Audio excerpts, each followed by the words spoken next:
كندير كنشابهم بزاف على هاد المبادره، انه فينا وعطفوا علينا وداروا معنا مزيان. كنشكرهم بزاف والله ينصر سيدنا، الله يجازيهم بخير بزاف بزاف بزاف.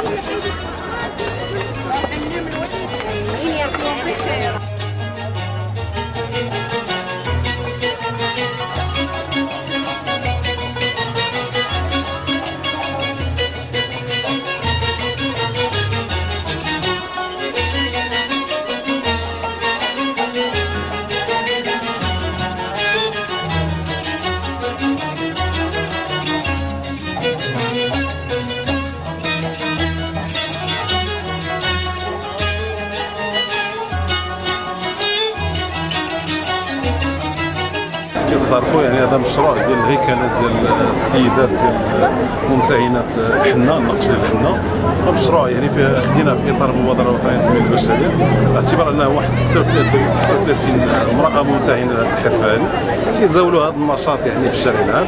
بالتالي تم التفكير يعني في الهيكله ديالهم في هذا الاطار المنظم، في اطار تعاوني، باش انهم يشتغلوا في واحد الظروف اللي تتحقق لهم الكرامه ديالهم، ويعني واحد الظروف اللي هي جيده.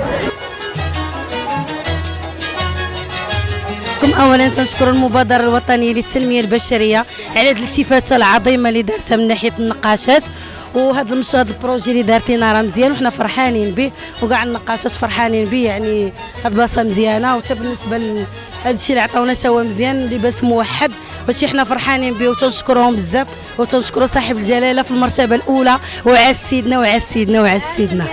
كنشكروا جلاله الملك، وكنشكروا الناس المسؤولين، وكنشكروا القائد ديالنا، وكنشكروا سميتو السيد العامل، وكنشكروا المقدميه ديالنا اللي كلهم كيديروا معنا مجهود، والناس اللي مسؤولين، وهذا السيد اللي وقف معنا ديال التنميه الجمعيه كنشكروه جد الشكر.